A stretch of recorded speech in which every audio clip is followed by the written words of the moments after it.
que luego me pone que hay un error, pero en mi pantalla no aparece, así que Si quieres, pásame de una vez la de Facebook y yo también checo sí, a la ver si. página de Facebook ya está transmitiendo. Ahorita Ok. te la pongo en el chat, te la pongo en el chat también para que aquí Darío lo.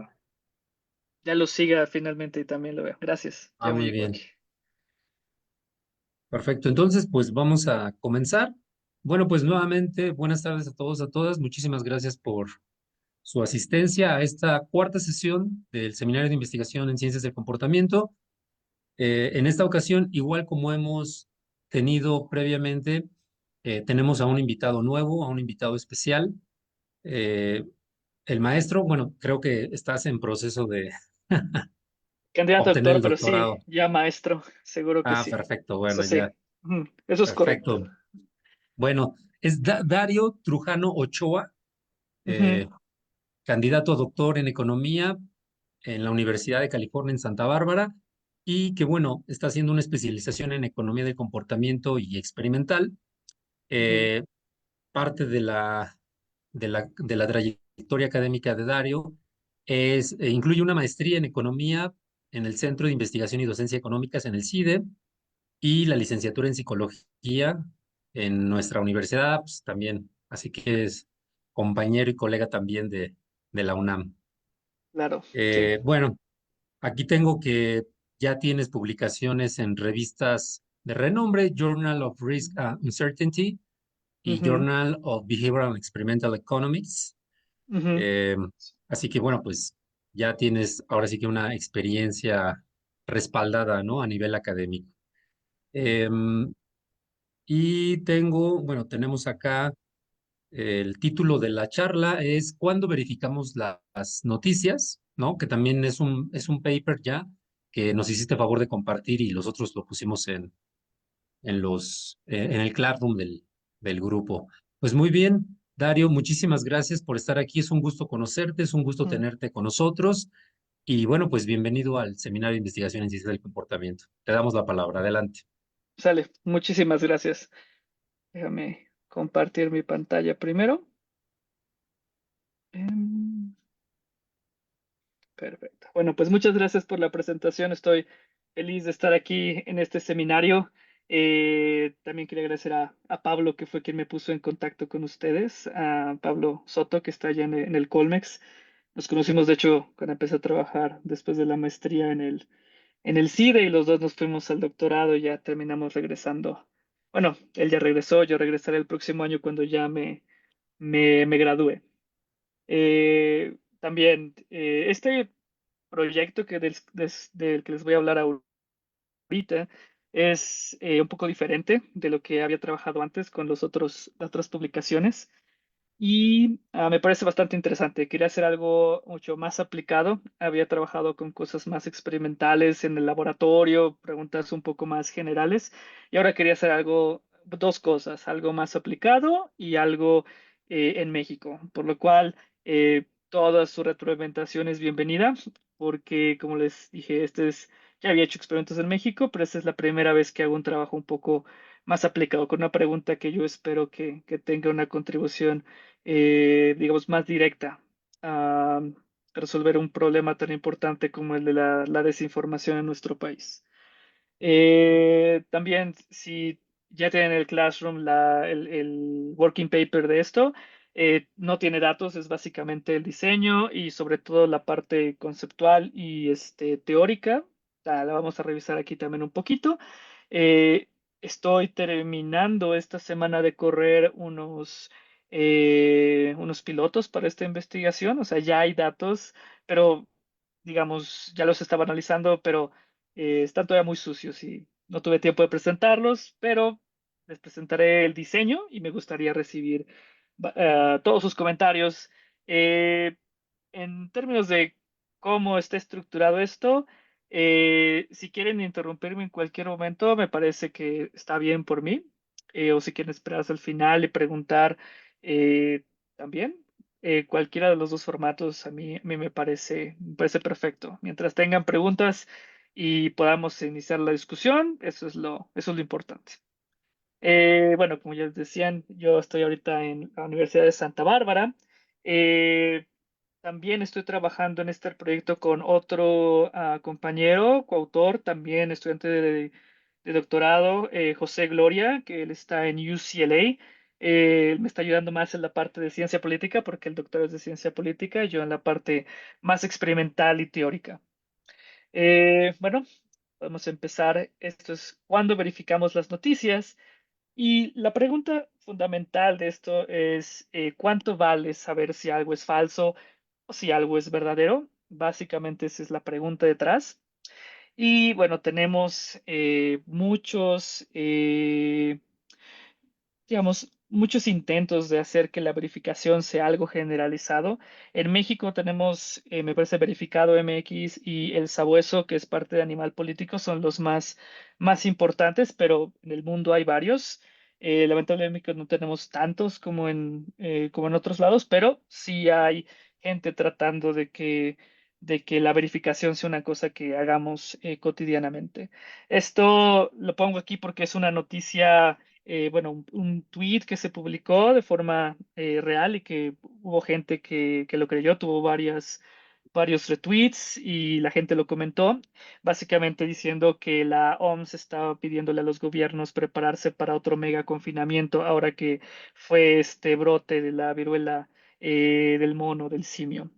Y obviamente eso era una noticia falsa, pero la gente, no todos, pero mucha gente lo consideró verdadero y lo empezó a retuitear.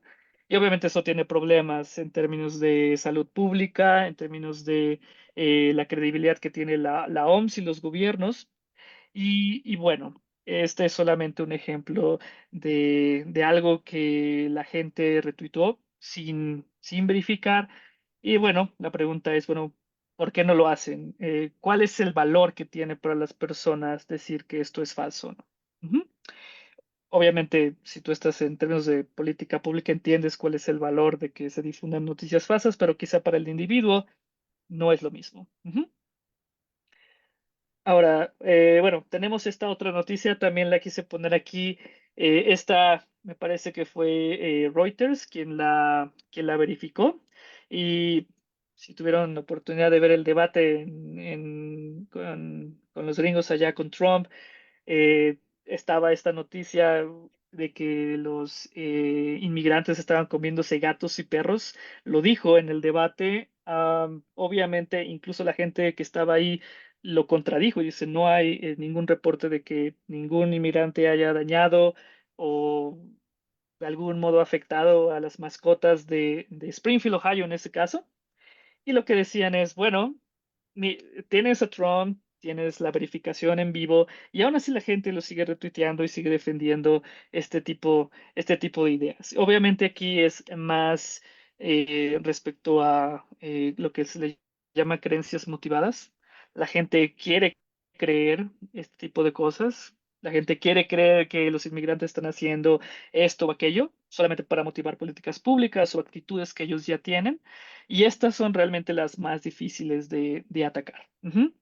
Estos son básicamente eh, dos ejemplos de noticias falsas que se difundieron y que hay intentos de parte de periódicos y de otras organizaciones tratando de frenar estas campañas. Ujú.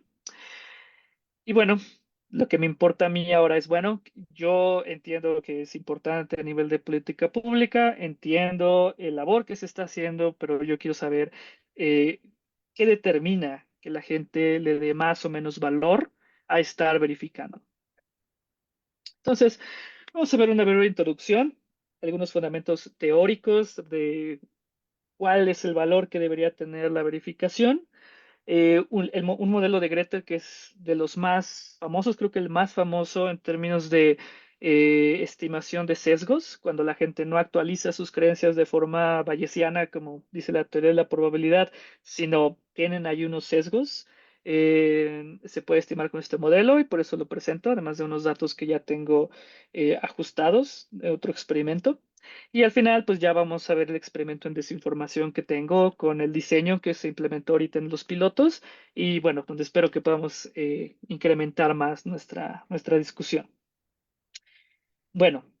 Obviamente no creo que tenga que convencer mucho a todos de que la desinformación afecta la toma de decisiones, especialmente en el contexto actual, cuando las decisiones están afectando a muchas personas de forma muy rápida y es difícil mantenerse al tanto.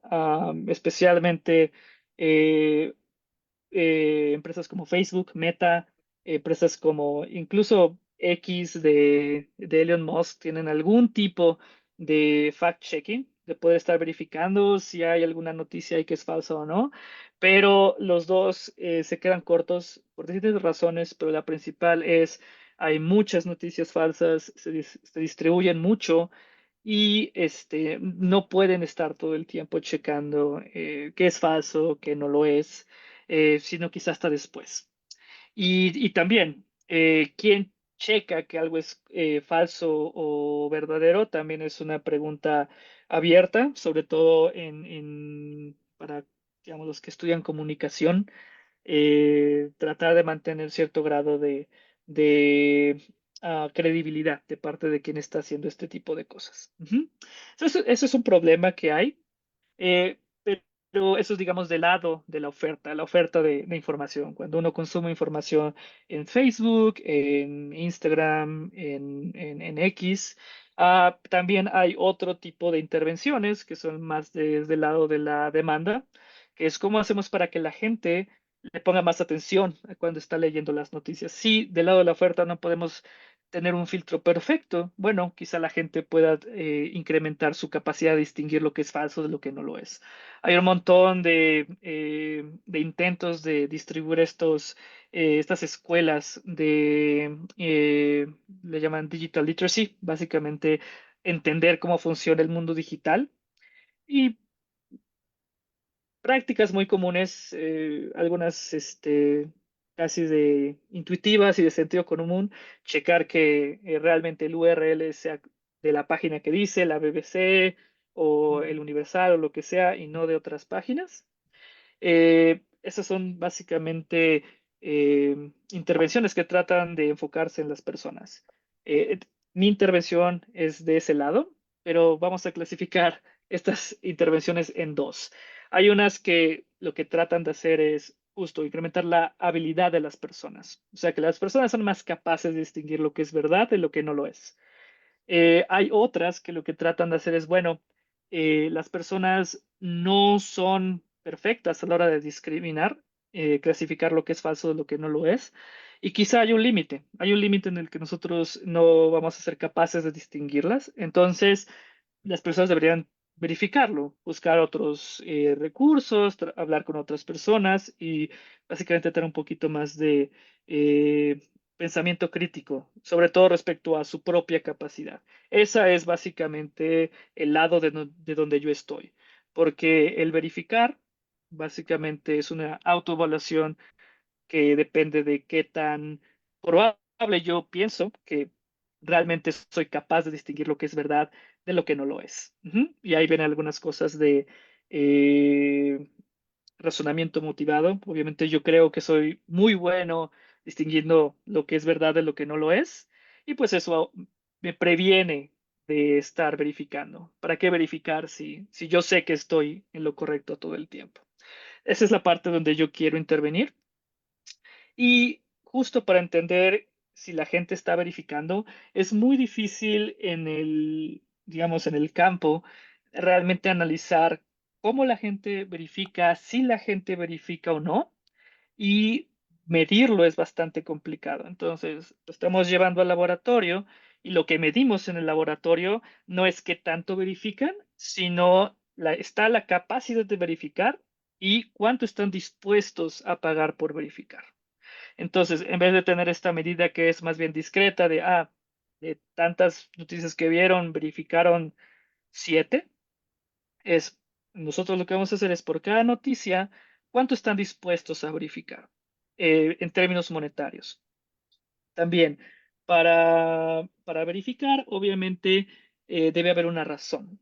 En términos económicos, verificar es simplemente adquirir una señal como un sampleo y debe tener un valor intrínseco. vas a tomar una decisión basada en lo que haces y eso va a incrementar tu utilidad.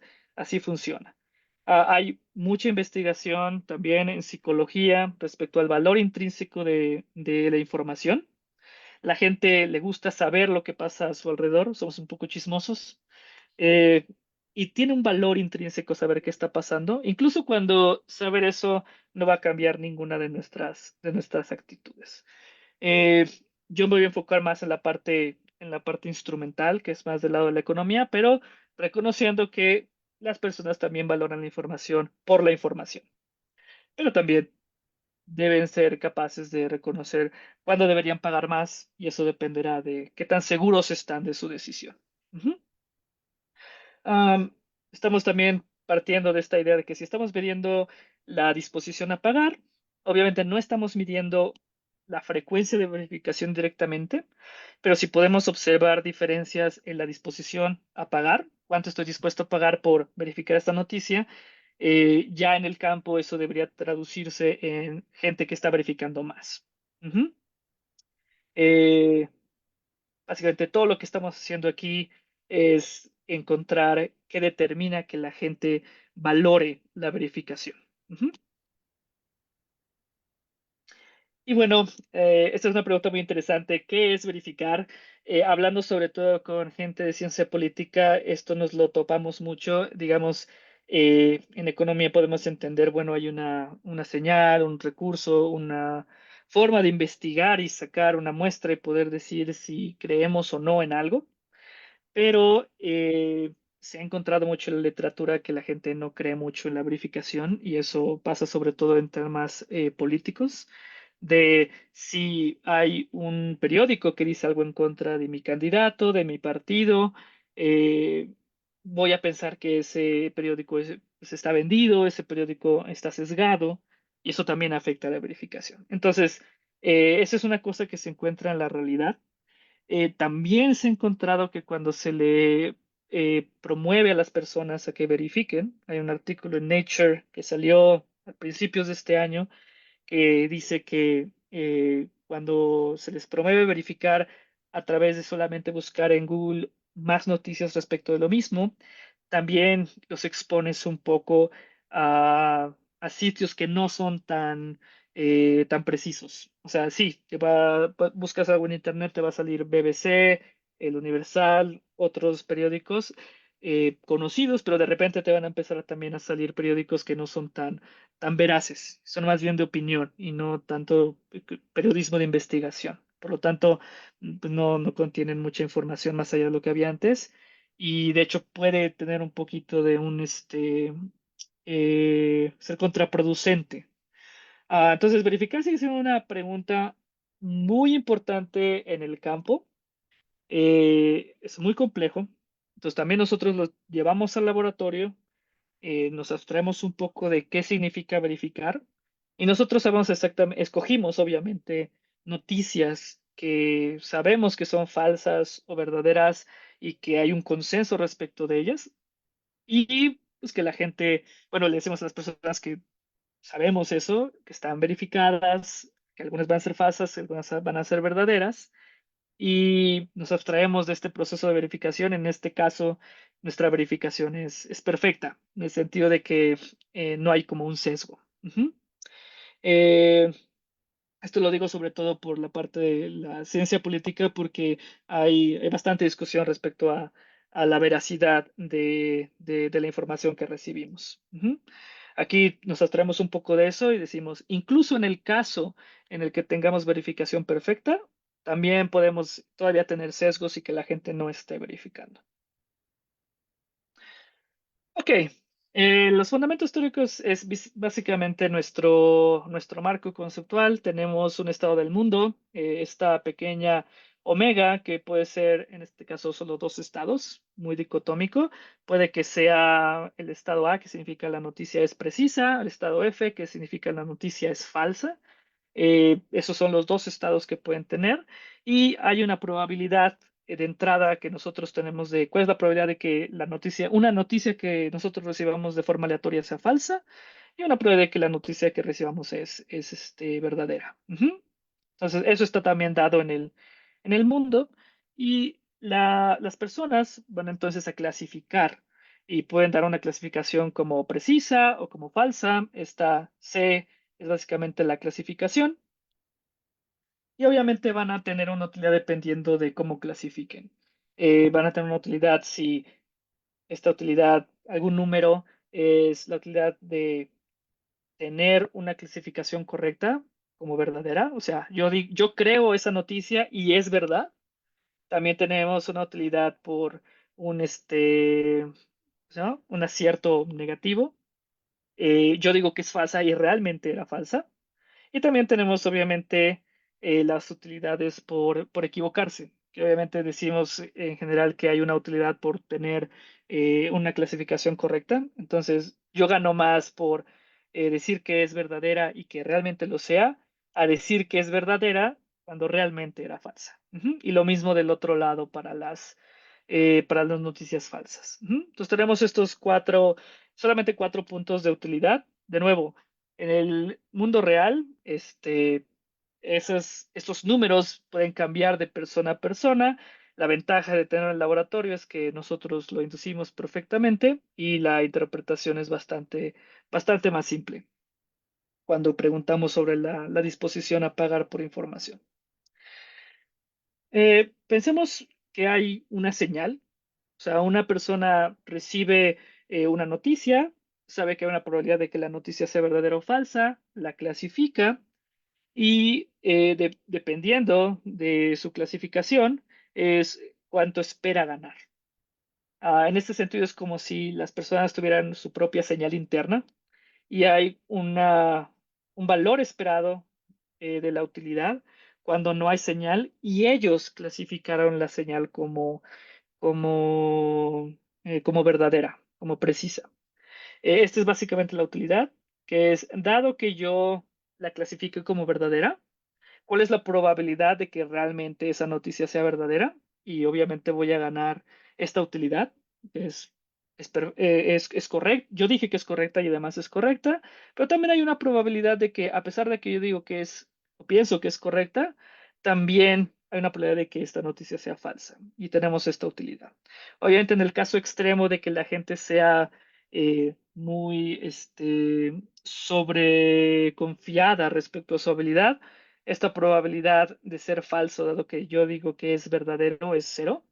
Entonces, básicamente, esto ya no es aleatorio, es un solo número, ¿no? Esos son los casos extremos. Una persona que esté un poquito más dudosa de su capacidad para distinguir lo verdadero de lo falso, pues va a tener este número mucho más grande respecto a este número. Y tenemos lo mismo para la clasificación falsa. Tenemos estas dos de forma condicional, dejando libre que las personas puedan pensar que son mejores a la hora de distinguir algo que es verdadero o mejores distinguiendo que algo es falso. Estas dos probabilidades pueden ser independientes, se pueden mover sin considerar la otra. Pero esto es cuando no tienen la señal. Esto es su pago sin saber nada, solo con su propia consideración. Tenemos ahora que considerar que hay una señal, que la pueden tener y si la tienen, ¿cuánto esperan tener? Esta cosa es el valor esperado de muestrear información. Básicamente es si yo gasto mi dinero para tener una muestra, si gasto mi dinero para tener una señal, ¿cuánto espero ganar? Y esa cantidad es básicamente el valor esperado dado que yo actualizo mi señal, menos el valor esperado dado que yo no actualizo la señal. Esto es muy sencillo. Si yo veo una noticia, creo que es verdadera, o sea, esta C que tenemos aquí va a ser una A. Digamos que yo creo que con 80% de probabilidad es correcta. Y la pregunta es, ¿cuánto se incrementa mi probabilidad dado que yo verifico? Si veo un periódico, si veo en otro lado, si tengo una muestra más grande, yo digo, bueno, con mi sola capacidad, sin ver nada más, yo digo, yo creo que estoy correcto en el 80% de las ocasiones. si tengo una muestra más grande, si veo otras noticias, bueno, yo creo que voy a estar seguro de esta clasificación 90% del tiempo. Entonces, en términos de probabilidad, lo que se gana por esta muestra es 10%, ¿verdad? Que es el incremento en la probabilidad de que nosotros hagamos una clasificación correcta. Ujú. De nuevo, esta, este valor por actualizar depende de nuestra clasificación inicial, porque estamos asumiendo que tú puedes pensar que eres mejor o peor, dependiendo si la clasificación fue como la que la noticia fue precisa o que la noticia fue falsa. Ujú. Entonces, este es el marco conceptual para decir, esto es lo que la gente debería hacer, este es el valor que debe tener la señal, el valor instrumental que debe tener la señal. Eh, Vamos a ver ahorita un poco de qué depende esto. Si se dan cuenta, en esta probabilidad que tenemos aquí, la probabilidad de A, bueno, del estado A, dado que la clasificación fue A, y también la probabilidad de A, dado que la señal que yo estoy observando me dice sí, sí es correcto, depende de actualización bayesiana. Ujú. Entonces, en ese sentido, por eso es importante tener un marco de decir, las personas no actualizan como deberían actualizar. Aquí ya nos estamos poniendo un poquito más conductuales. Si bien esta fórmula que tenemos aquí, todas estas betas, digamos, ahorita olvídense de ellas si son solamente unos. Esta información, bueno, esta ecuación que tenemos aquí es simplemente el teorema de Bayes. La probabilidad de que la señal, perdón, de que la noticia sea realmente verdadera, dado que tenemos alguna señal que nos dice que es verdadera o no, se determina por esta ecuación, que básicamente depende de la probabilidad de que, dado que es verdadera la señal, perdón, el estado del mundo, la señal también me dice si es verdadera o no. Y también depende, obviamente, de nuestras creencias previas. Ujú. Si empezamos creyendo que la probabilidad de que la señal sea verdadera es muy alta, bueno, también nuestra posterior va a terminar siendo muy alta. Me estoy enfocando sobre todo en el numerador porque, digamos, es la parte que importa, la parte de abajo, en muchos modos al final es solamente una constante que no nos vamos a preocupar mucho. Esta ecuación es la que es más importante para el teorema de Bayes. Y nuestras betas que tenemos aquí ya es la parte conductual. Nosotros podemos preguntar a las personas cuáles son sus creencias posteriores, dependiendo diferentes señales que les damos, y podemos estimar estos parámetros beta con una regresión y podemos medir cuál es el grado de sesgo que las personas tienen. Ujú. Hay dos sesgos principales. El conservadurismo, que básicamente implica yo no le creo a la señal. O sea, la señal está ahí, pero no me dejo guiar mucho por la señal o me dejo guiar menos de lo que haría un agente bayesiano. Y entonces se le llama que esa persona es conservadora. Y también tenemos el otro efecto que es negligencia de la tasa base, se llama base rate neglect, que básicamente es, a mí no me importa las tasas bases y solamente me guío por la señal. Estos dos efectos ocurren en los datos. Me parece que el efecto más común, más famoso es base rate neglect. Seguramente han visto estos casos. Gente como Gigerenzer, incluso Kahneman, tienen estos ejemplos donde, bueno, hay una prueba de que tienes una enfermedad, digamos cáncer, y te dice la prueba, ¿sabes qué? La prueba salió positiva. Obviamente la prueba puede ser un falso positivo, pero la pregunta es, ¿qué tan probable es que tengas cáncer ahora que la prueba salió positiva, ¿no? Si es poco probable que tengas cáncer y digamos 5%, y la prueba es más o menos veraz, tú podrías actualizar y deberías actualizar, ¿no? Pero entiendes que te vas a mover desde el prior, que era 5%, a no sé, 20, 30%, dependiendo qué tan buena es la prueba. Pero lo que pasa es que la gente se va hasta el 50, el 70, y eso es básicamente lo que se refleja en la negligencia de la tasa base. Te olvidas como de la probabilidad previa de tener cáncer y solamente te fijas en la señal. Ujú. Ese me parece que es el sesgo más que se discute más, pero también existe el sesgo de conservadurismo. Mucho tiene que ver con estos sesgos de quieres confirmar lo que ya crees. Si tú tienes una creencia muy fuerte respecto a una probabilidad, usualmente no te mueves mucho de ella a pesar de que estás recibiendo más y más información. Eso también ocurre y es curioso que estos dos fenómenos ocurran al mismo tiempo, pero créanme que lo hemos visto en los datos y con otros experimentos muchas personas han encontrado los dos. Básicamente los dos implican que estos parámetros beta L implica el grado de conservadurismo, beta P implica el grado de base rate neglect, y cuando son menores que uno es que tenemos esos dos sesgos. Ujú. Este es un artículo, bueno, un artículo, es un capítulo en un handbook que sacó Daniel Benjamin en el 2019. A mí me parece muy bueno porque es un meta-análisis, no de él, sino de varios investigadores. Cada uno de estos puntos son resultados de todos estos papers que él los juntó porque son metodologías que eran análogas y básicamente la línea punteada te indica lo que haría un agente bayesiano. Él hizo una transformación aquí para que todo fuera un poquito más sencillo, pero lo importante aquí es que la pendiente que tiene esta línea es nuestro parámetro beta L, ya cuando se hace una transformación logística. Lo importante aquí es ver que el parámetro beta L, bueno, está menor que uno. Si cuando ajustamos estos datos fuera igual que la línea punteada, la gente es bayesiana. Cuando tenemos esta pendiente que es menor a uno, bueno, la gente tiene un grado de conservadurismo.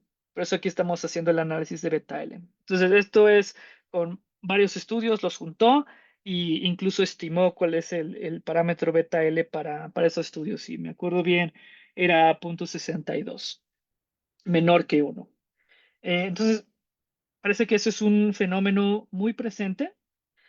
Ah, hice un estudio aplicando este modelo. Básicamente les ponía a las personas diferentes señales, diferentes priors y les preguntaba, bueno, después, sabes que este es tu priors, sabes que tienes esta señal, dime cuánto terminas creyendo que el estado del mundo es uno o el otro. Este era muy abstracto, solamente una caja verde y una caja amarilla.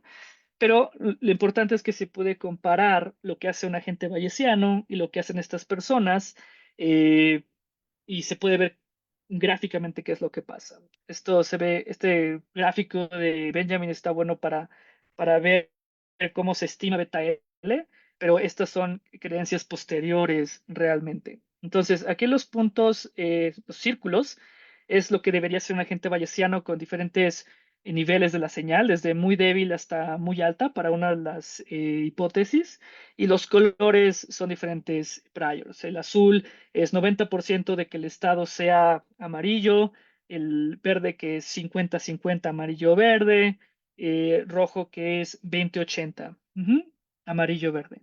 Entonces, los que son puntos, círculos, es lo que haría un agente bayesiano, lo que esperamos que la gente debería hacer. Aquí a las personas les pregunté, dime tu creencia posterior, pero también hay otra persona en la sesión haciendo exactamente lo mismo. ¿Cuánto crees que esa otra persona va a hacer? Y lo que se encuentra es que las personas esperan que los demás sean igual que ellos. También ese es un efecto bastante robusto, que primero lo encontró Evdokimov y Garfanini. Básicamente es que hay un sesgo de proyección. Yo creo que los demás, yo tengo mis propios sesgos y además espero que los demás sean igual de sesgados que yo. Pero lo importante aquí es, vean las posteriores, por ejemplo, de 90-10, aquí en azul. Esto es como con valles en el círculo. En cuadrado y en el triángulo son para mí y para la otra persona respectivamente. Y vemos que sus posteriores están por debajo, lo que implica que no están aprendiendo tanto. O sea, si valles te dice en algún punto tu posterior, en este caso debería ser más o menos 90, tú terminas diciendo 80, 80 y algo. Eso es lo que está pasando aquí. Y esto ocurre para todas las probabilidades. Si se dan cuenta, en el rojo está hacia arriba, o sea, estás más cerca de 0.5, o sea, actualizas de forma menos extrema, y donde hay mucho menos sesgo es cuando tienes un prior de 0.5. Ahí es donde estás mucho más cerca de valles. Ujú. En este caso, yo les preguntaba cuando tenían otra persona que tenía las mismas creencias iniciales que ellos y se pueden estimar los parámetros beta y beta P en este caso.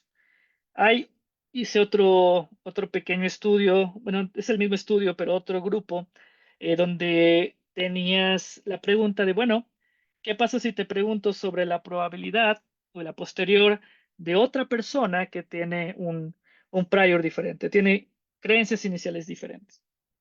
Y lo que pasa en este caso es que, sí, el mismo efecto de que yo proyecto mi posterior hacia ti también está presente, pero aquí también lo interesante es que como tienen este entrenamiento de que siempre están con una persona que está con un prior diferente, se vuelven mucho más conservadores y se puede ver incluso que aquí en el verde que es con el prior de punto cinco, que la gente se vuelve más irracional, en el sentido de que se vuelven menos bayesianos. O sea, es mucho más difícil para las personas actualizar en este contexto en el que hay creencias disímiles. Ujú.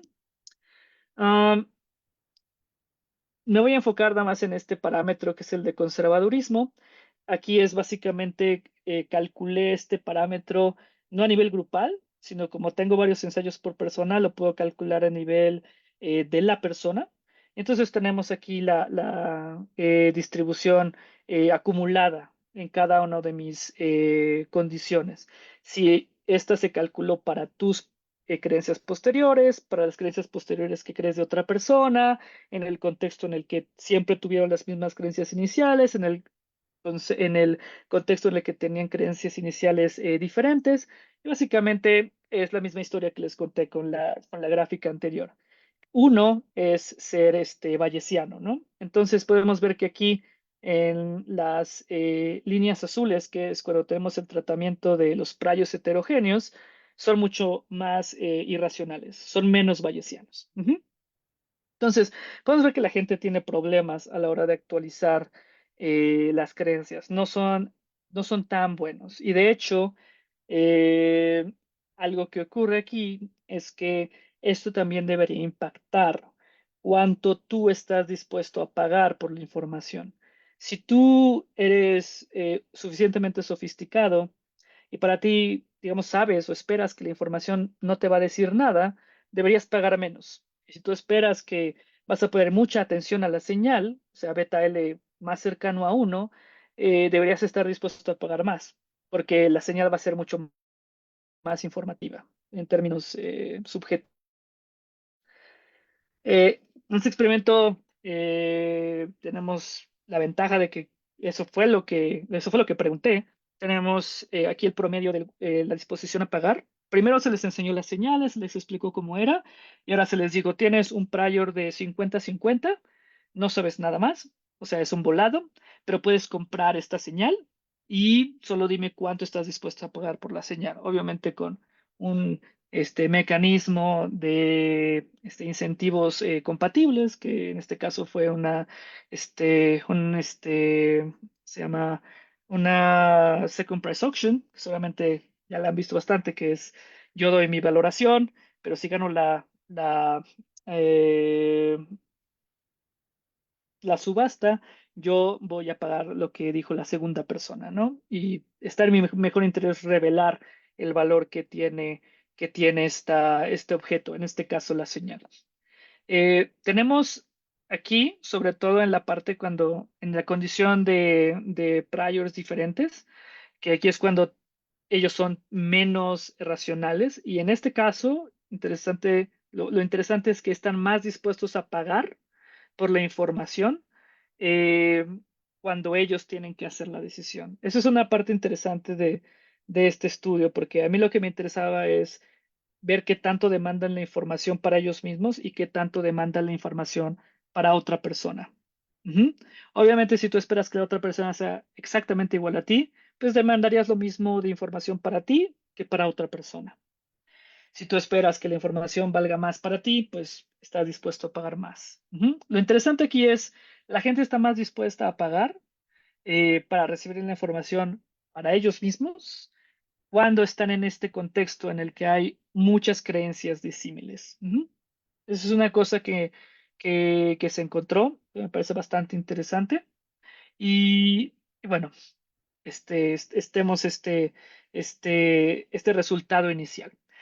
De nuevo, esto es como muy abstracto, que son cosas que ya había hecho en el laboratorio, pero bueno, de nuevo, esto era como muy abstracto, dos estados del mundo, amarillo y verde, y lo que me interesaba era ver cómo se veía esto en algo más real. O sea, yo lo traté, lo estoy ahorita implementando a desinformación, a verificar, porque al final adquirir más información es verificar.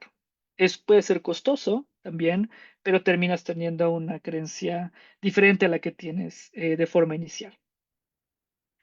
Empecemos con esto por una colaboración que tuve con José Gloria, que le estoy diciendo otro estudiante de doctorado, pero él está en UCLA. Ellos estaban corriendo esta encuesta y platicando con el investigador, logramos convencer de que metieran algunas encuestas, algunas preguntas en la encuesta que nosotros estábamos tratando de evaluar. Y básicamente les preguntaban, esto no está incentivado, por lo cual hay que tomarlo con pincitas, pero digamos que los datos son bastante buenos, son 1.600 participantes en Filipinas y se les preguntaba, ¿cuál es la probabilidad de que tú verifiques estas dos noticias? Tenemos dos noticias que son una sobre la identificación. La historia ahí es, en Filipinas hay como una nueva tipo de ID, como tenemos aquí la INE. Allá no tenían un sistema como único de identificación y lo están implementando, pero había mucha desinformación y mucha desconfianza de la gente respecto a cómo el gobierno iba a usar esa información. Y la noticia aquí era, de hecho, era verdadera respecto al nuevo ID en Filipinas. Eh, y esa era la noticia. La segunda noticia era sobre un perro que se le había perdido a un turista en una playa y algo le había pasado al perro. Esa era una noticia falsa. Y bueno, estas son dos noticias que estaban ahí, se escogieron porque lo mismo también tienen sistemas de verificación allá y se encontraron estas dos noticias que se encontró que una era falsa, otra verdadera. Él se le presentaba a la gente, se le preguntaba qué tan creíble crees que es la noticia, qué tanta certeza tú tienes respecto a la credibilidad de la noticia. Se le preguntaba de forma general, qué tanto ellos hacían verificación en general. Se le preguntaba qué tanto deliberaban a la hora de tomar decisiones políticas, el grado de interés en política, si usaban el celular. Hay varias variables que estaban en esa parte de la sección. Eh, Obviamente la edad, el grado de educación. La confianza es una cosa que nosotros incluimos que está bastante buena. Estas son dos noticias, ¿verdad? Pero agarramos otras cuatro noticias diferentes, les preguntamos si ellos creen. Bueno, les preguntamos primero, ¿tú crees que esta es falsa o que es mentira? Y también les preguntábamos qué tan seguros estaban de su respuesta. Y tenemos entonces una variable que te mide confianza.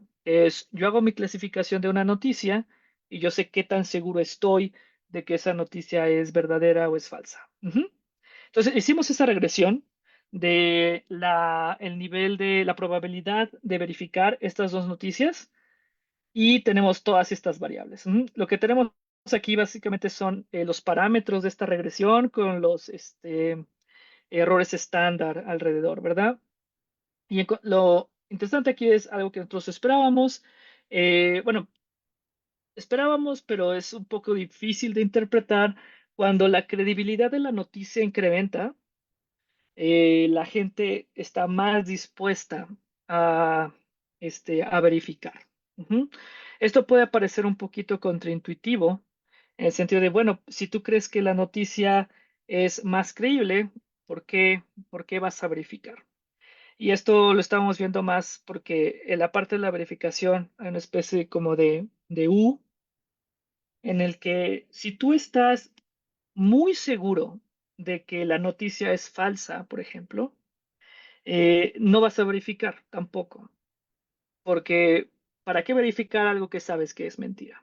Solo lo dejas así, como, bueno, no creo que esto sea verdad, no lo publico, lo comento quizá y ya no verifico si realmente es falso. Entonces, cuando se incrementa la credibilidad, pasas de estoy absolutamente seguro que la noticia es falsa, bueno, ahora creo que es falsa, no con el, no sé, 80% de que es falsa, sino ahora con el 70, 60. Y entonces, como está más cerca de 0.5, eh, se puede incrementar la probabilidad de que tú la verifiques. Es más incierta. ¿M? Es una parte que estábamos viendo aquí con la credibilidad. Otros variables que sí hacían mucho sentido es qué tan inciertos están sobre su percepción de la credibilidad. Sí, cuando la gente te dice, creo que esto es verdad, bueno, no te daban 80%, pero cuando decían, estoy más o menos seguro de que esto es verdad o que es mentira, pero te decían, pero no estoy muy seguro realmente si mi respuesta es esa o no. Cuando estaban inciertos sobre eso, obviamente estaban más dispuestos a hacer el fact-checking, que eso nos habla un poco de que la razón por la que la gente verifica o no verifica es más una cuestión de qué tanto confían en sus propios criterios. Ujú. Cuando están más inciertos de sus propios criterios respecto a la credibilidad, eh, tienen una mayor probabilidad a hacer esta verificación, al menos autorreportada. Tenemos también el fact-checking, que es en general, y obviamente esa esperábamos. Y tenemos gente que dice que sí verifica todo el tiempo, y obviamente eso incrementa la verificación de estas dos. Y la otra interesante es el grado de confianza, que también va en el sentido que nosotros encontramos. Para una no fue significativo, pero para las dos está al menos en la dirección correcta, que es cuando yo disminuyo mi confianza, o sea, cuando estoy menos seguro de que yo clasifico correctamente, ellos reportan que van a hacer mayor verificación. Ujú. Cuando vimos estos resultados, pensamos, bueno, lo que puede estar detrás de la falta de verificación de las personas puede ser que tengan una sobreconfianza. Yo creo que soy perfecto a la hora de distinguir lo que es verdad, lo que es mentira. No, nadie me puede tomar el pelo. Y entonces, ¿para qué verificar? Si yo digo que algo es verdad, sé que es verdad. Si yo digo que algo es mentira. Entonces, no hace ningún sentido verificar. Ujú. No hay ningún valor intrínseco, pero no hay ningún valor instrumental en verificar. Eh, Tomando esta idea, con esta encuesta, desarrollamos otro experimento, que es el que estamos corriendo ahorita, que es sobre la disposición a pagar por verificar. Ujú. Entonces, esto fue el caso muy extremo que fue en el campo, sin incentivos, con muchas otras variables, pero va de acuerdo a la historia que estábamos pensando, y ahora pasamos a un ambiente un poco más controlado. ¿Qué cosas vamos a controlar? Hay muchas cosas que no sabemos de las personas, ¿no? Que se pueden medir, pero es difícil en el campo. Entonces lo llevamos al laboratorio y dijimos, bueno, vamos a simplificar esto. Vamos a decirles, la probabilidad de que tú encuentres una noticia falsa o una noticia, bueno, una noticia verdadera, perdón, a una noticia falsa es 0.5. Es igualmente probable. Eso lo podemos decir experimentalmente y no los estamos engañando porque esa es la probabilidad que les decimos. También no conocemos qué tanto se sienten felices o infelices por hacer una clasificación correcta o incorrecta. Y también en el laboratorio lo podemos homogeneizar, es decir, vas a ganar tanto si tu clasificación es correcta, y si tu clasificación es incorrecta, simplemente no vas a ganar nada. No pasa nada, pero pierdes obviamente la posibilidad de ganar un premio. Entonces, esto se implementa experimentalmente y también podemos decir que la señal es perfecta. O sea, no estamos con esta idea de que la gente puede decir, ah, es que no le creo a Verificado, no le creo a Animal Político, no le creo al Universal, no le creo a los reportes del gobierno. Aquí les decimos, no, la señal es perfecta y si la señal te dice, esto es verdad, esto es mentira, es perfecta, ¿no? Entonces nos estamos abstrayendo de un montón de cosas que ocurren en la vida real y para simplificarlo y para hacer mucho más limpia la medición, tomamos estos parámetros y la ventaja es que, así como antes les enseñé una función que era este valor esperado de samplear más información, se los puse nada más como una ecuación, porque si dejas todos estos parámetros libres, la ecuación que te queda es enorme, muy complicada y por eso no la puse. Pero con esta simplificación, este valor que calculamos antes es simplemente estas dos cosas. Sigue dependiendo de cuál fue tu clasificación inicial, eso lo seguimos manteniendo como libre, pero ahora el valor que tiene la información, cuando esto es uno, es igual a la probabilidad. Bueno, a una diferencia en probabilidades. Recuerden que cuál es el valor esperado, dado que se confirma, dado que verificas, como esta señal es perfecta, entonces la probabilidad de tener una clasificación correcta, pues es uno. ¿Y cuánto es lo que esperas ganar por mirar esta señal, esta verificación? Pues es uno menos lo que esperarías ganar sin ver la señal. Esta probabilidad sigue siendo subjetiva. Es una posterior, dependiendo de tu propia clasificación, pero esa no la podemos controlar. Pero eso es una parte que queremos medir y queremos ver si se puede modificar. Aquí en esta probabilidad es donde viene la sobreconfianza. Las personas que tienen sobreconfianza básicamente van a decir la probabilidad de que el mundo sea verdadero, o sea, esta noticia sea verdadera, dado que yo la considero verdadera, es uno. Y entonces el valor de la información es cero. Ujú. Eso es lo que está pasando aquí. La sobreconfianza está en ese número y puede ser sobreconfianza respecto a tu clasificación como la noticia verdadera o la noticia falsa. Ujú. Eh, Mucha simplificación. El mundo no es así, pero el laboratorio nos ayuda a poder ¿no? quitar estas complicaciones y enfocarnos solamente en este número. Ujú. ¿Por qué? Porque cuando nosotros les preguntamos por la disposición a pagar, este es el número que nosotros podemos obtener. Ujú. Ok. Esta es una captura de pantalla de cómo quedó programado el experimento. Simplemente les decimos, tienes esta noticia. Eh, Ahí fue una discusión metodológica que si quieren decir algo, me gustaría escucharlos. Muchas de las investigaciones previas, como el objetivo era más entrenar a la gente en estos digital literacy, eh, para que se volvieran mejores a la hora de distinguir, o sea, incrementarles la habilidad de distinguir lo que es verdad de lo que no, les daban screenshots, o sea, les daban una captura de pantalla de la noticia falsa y eso era lo que clasificaban. La gente se podía fijar en la tipografía, en la gramática, en el URL, ese tipo de cosas. Como a nosotros en el experimento no nos interesaba tanto que la gente aprendiera cómo distinguir lo que es verdad de lo que no, sino en su disposición a pagar, lo dejamos las noticias como en texto. Ujú. Es texto plano y todas las noticias son iguales. Ujú. Esto es una cosa interesante. El aeropuerto de Suecia fue descontaminado debido a contagios de la viruela del mono, la Mpox.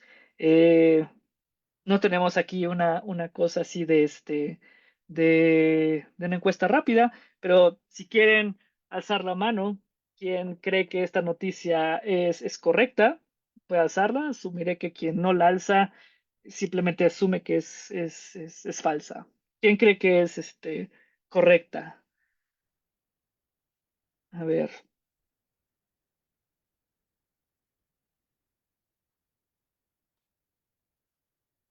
ok, de ahí algunas manos levantadas. Hay una, ok. Bueno, no sé si todos estén votando. A lo mejor la mayoría piensa que esto es una noticia falsa. Eh, y si eso es verdad, de hecho es también porque la noticia es falsa. Pero escogí esta noticia porque corrimos un piloto en Prolific con 50 personas mexicanas preguntándoles esto y obviamente también incentivado si le atinaban era 10 pesos. Y la mitad de las personas dijo es mentira, la mitad de las personas dijeron es verdad. O sea, esta noticia es difícil de clasificar. Se les pregunta entonces esta clasificación y cuánto están dispuestos a pagar por verificar esta noticia. Ujú. Entonces, esto es la captura de pantalla. Esto es realmente cómo lo ven en el experimento. Esto obviamente lo hacen con un grupo de diferentes noticias. Aquí está lo que hicimos en el piloteo en Prolific, o sea, para saber la dificultad de las noticias que escogimos. Fueron 60 noticias, 30 de ellas de, digamos, de contenido general y 30 de ellas con temas políticos. Aquí les puse la línea de punto 5 porque básicamente es la línea que te indica es que la gente no sabe nada, la mitad de la gente dice sí, la mitad de la gente dice no. Esta línea que está aquí, esta es la 29, esta es la noticia sobre Suecia, perdón, descontaminando su aeropuerto por la viruela del mono. Y tenemos aquí las diferentes proporciones.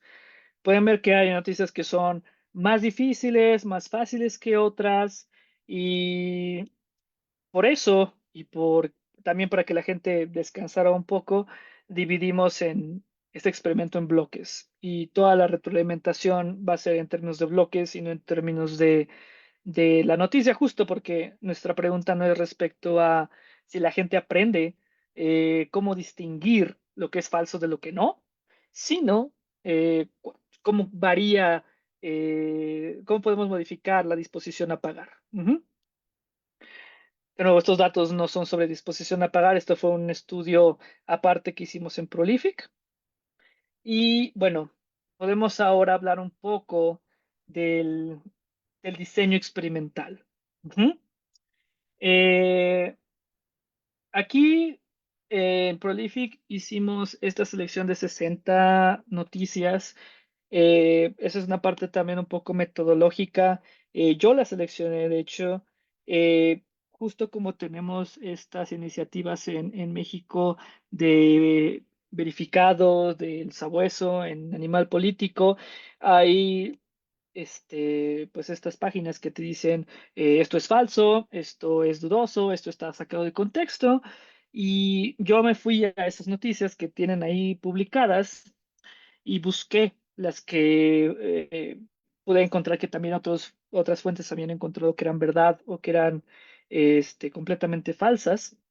Y bueno, la metodología fue un poco mixta, fue un poco tomar tomar noticias reales simplemente de periódicos en Internet y así se armó esta base de datos. Esta base de datos te incluye ah, 20 noticias, perdón, 30 noticias que son de interés general, 30 que son políticas, la mitad que son mentiras, la mitad que son verdad. También para la parte de política, para no tener un problema de sesgo, la mitad de las preguntas eran críticas al gobierno, o en contra del gobierno del oficial o Morena, y la mitad de las noticias era a favor del gobierno, a favor de Morena, como para balancear y que no se pensara que esto era sesgado políticamente de alguna manera. Entonces está bastante balanceada. Y así se le seleccionaron 60 noticias. Ujú. Para, para para este experimento, como nos enfocamos más también en la parte general, tenemos que solo seleccionamos 50 noticias, 30 de interés general, 20 que son políticas, y como les estaba diciendo, las dividimos en bloques de 10 preguntas. ¿Por qué? Porque era muy pesado tratar de dar retroalimentación noticia por noticia. Se hacía el experimento, la verdad, muy largo. Eso fue una cosa más bien técnica. Pero también por la parte que les decía que es lo que nos interesaba era darle retroalimentación sobre qué tan buenos eran a la hora de clasificar noticias. No queríamos que se volviera una cosa de, aprendí que esta noticia sobre que están desinfectando en Suecia es verdad y solo aprendo eso. Queríamos que aprendieran sobre su propia capacidad. Entonces, la retroalimentación no es por cada una de las noticias, sino es por el grupo. En este caso es si tú tuviste una clasificación de las noticias, de 10 noticias que te dimos, 4 las clasificaste como que son falsas, la retroalimentación es, de esas 4, puede ser que seas muy bueno y todas las tuviste bien. Entonces, eso es lo que se recibe. Puede que seas muy malo y de las 4 que recibiste, clasificaste solamente bien una. De hecho, las otras 3 que dijiste eran verdaderas y las clasificaste mal. Entonces pueden ver que eso es una reglamentación respecto a esta probabilidad de que el estado del mundo sea uno, dado que tu clasificación fue alguna, que es verdadera o que es falsa, y no una retroalimentación respecto este, a la noticia. Entonces tenemos estas retroalimentaciones. Hay bastantes estudios que hablan sobre cómo darle información a la gente modifica su percepción. También hay mucho de motivated reasoning ahí, pero obviamente si te dan información respecto a tu desempeño, actualizas cuánto esperas obtener, qué tan bueno crees que eres en esta tarea. Ujú. Y es a través de estas retroalimentaciones que nosotros estamos tratando de afectar esta probabilidad de que hagan una clasificación correcta. Ujú. Hoy tenemos, perdón, un grupo control en el que no les decimos nada, simplemente les decimos 4 las clasificaste como falsas, 6 las clasificaste como verdaderas. Tenemos un grupo que es el grupo personalizado. En estas, es lo que les decía, te digo exactamente para ti, de las 4 que clasificaste como falsas, solamente 2 las clasificaste correctamente. 50% las tuviste bien, 50% las tuviste mal. De las 6 que clasificaste como verdaderas, digamos que 4 las clasificaste bien, 2 las clasificaste mal, entonces tienes un 66% de probabilidad de clasificar una noticia correctamente cuando la clasificas como verdadera. Ujú. Esto es para ti, es individual. Y tenemos el desempeño de otros. Ah, una cosa que está en la literatura respecto a por qué muchas de las intervenciones que se hacen no sirven es porque la gente no cree en los mensajes personalizados. En términos de contenido político, usualmente lo que pasa es que la gente cree que es sesgado. Lo mismo, si tú tienes un partido político y quieres creer que ese partido político está haciendo las cosas bien y te llega una noticia de que no le están haciendo mal, puede que no actualices tu creencia y simplemente creas que el periódico o que quien te lo digo están sesgados. Eso es algo que pasa frecuentemente. Pero también en la literatura experimental, si tú le dices a una persona, es un experimento que les dicen, mira, hay un test de IQ, por ejemplo, y hacen el test y les preguntan, ¿cómo crees que te fue? ¿Cuál crees que fue tu puntaje? Y obviamente va a haber gente que va a estar arriba o abajo de su estimación y le preguntan, bueno, si haces este test otra vez, ¿cuánto crees que vas a obtener? Como para ver cuál es el efecto de la retroalimentación. Y lo que pasa en esos casos es que cuando la gente recibe malas noticias, en este caso yo creí que me iba a ir muy bien, que mi IQ era de 110 y resulta que es de 100, yo digo, pues puede ser que sea una observación ruidosa, no está muy bien. A lo mejor no tengo 110, a lo mejor tengo 105, ¿no?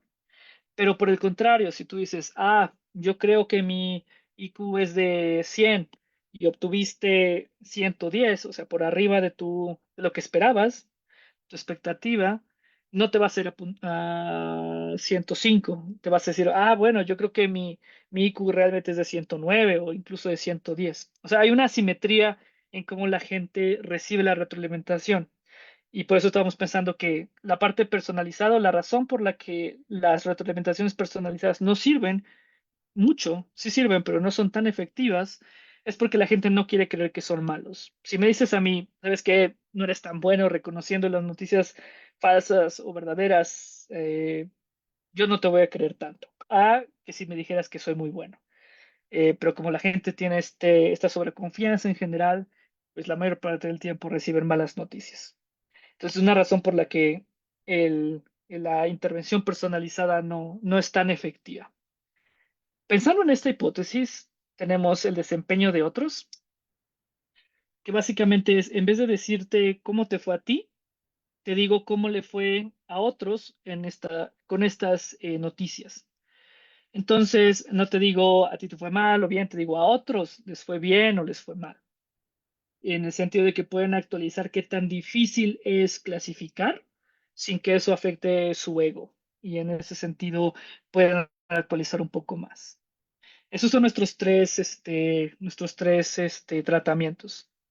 Y también, este es otro ejemplo de si en el 2024 se intensificaron los incendios, lo mismo tienen que clasificar esto. Por cierto, es verdadera. Ok, les conté, debí de haber empezado por la hipótesis, pero quería primero explicarles un poco cómo funciona esto para que ustedes trataran de entender, bueno, qué es lo que la gente va a hacer en cada uno de estos casos. ¿Qué esperaría cómo creo que afectaría estas intervenciones o creo que no afectarían para nada? Ujú. Bueno, la primera hipótesis que nosotros tenemos es si las personas tienen esta sobreconfianza y es lo que se ha encontrado frecuentemente si nosotros les damos retroalimentación, entonces, um, sí, entonces vamos a tener que su demanda por información se va a incrementar. Ujú. O sea, queremos primero encontrar que si hay sobreconfianza y ver que realmente la gente está por arriba, esperan estar mejor de lo que realmente está. Ujú. Um, ok. Ahora, en términos de la disposición a pagar, también esperamos que esta disposición a pagar incremente, dado esta retroalimentación. Entonces, el mecanismo es, yo te digo, tú crees que el 95 o 99% del tiempo tú clasificas correctamente. Yo te doy retroalimentación y te digo, sabes que no, quizás no es el 90, quizás el 66 o el 70. Yo esperaría que aprendieran de esta retroalimentación y su disposición a pagar también aumentara. Ujú. Y también esperamos, obviamente, que esta disposición sea mucho mayor en el grupo, el tratamiento donde te la retroalimentación grupal, en lugar de la retroalimentación individual. Ujú. Esta es una hipótesis que estamos explorando en términos de razonamiento motivado. También esperamos que si la gente tiene cierta, digamos que se alía con cierto partido, en términos de polarización en México, la polarización se ha incrementado mucho. No es como Estados Unidos es muchísimo peor. En México, la verdad, está polarizado, sí, pero es un problema, pero no es un problema tan grave como en Estados Unidos, pero sigue siendo un problema.